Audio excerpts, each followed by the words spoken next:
The United States on Monday said it was slashing the number of Chinese employees permitted to work at the U.S. offices of major Chinese state-owned media outlets to retaliate against Beijing over its long-standing intimidation and harassment of journalists. Citing a deepening crackdown on all forms of independent reporting inside China, administration officials said Beijing's attack on free speech was worse than it was a decade ago, comparing it to that of the Soviet Union at the height of the Cold War. China last month revoked the visas of 3 Wall Street Journal reporters in Beijing after the newspaper declined to apologize for a column with a headline calling China the real sick man of Asia. Another reporter with the paper had to leave last year after China declined to renew his visa.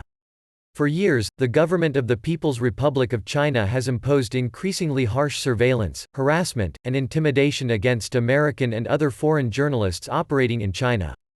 U.S. Secretary of State Mike Pompeo said in a statement, "Effective March 13, Washington will be capping the number of U.S.-based employees of Xinhua News Agency, China Global Television Network, China Radio International, China Daily Distribution Corp. To a total of 100, from 160. Monday's decision was not particularly linked to the Wall Street Journal case, senior State Department officials, speaking on the condition of anonymity, told reporters. "We've been imploring the Chinese for years and years now to improve their treatment of journalists in China. So, this is not linked to any one particular incident," one U.S. official said, but added that the expulsion of journal reporters was a fairly egregious example. The 4 outlets were among 5 designated by the United States as foreign embassies earlier this month, as a first step of this move. Tensions between the 2 superpowers have escalated since President Donald Trump came to office 3 years ago, with disputes over issues ranging from trade to accusations of Chinese spying in the United States and to U.S. support for Taiwan.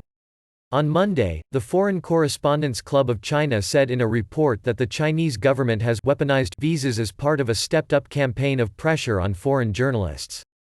"It is our hope that this action will spur Beijing to adopt a more fair and reciprocal approach to U.S. and other foreign press in China," Pompeo said, while State Department officials said Washington was ready to take further action if Beijing retaliated.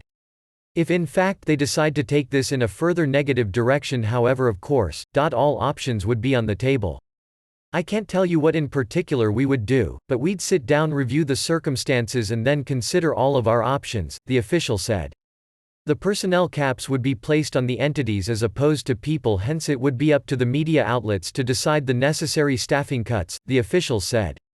While the United States will not be sending anyone back, the officials acknowledged that the Chinese individuals whose visas are contingent on their ability to work in the United States may be forced to leave the country.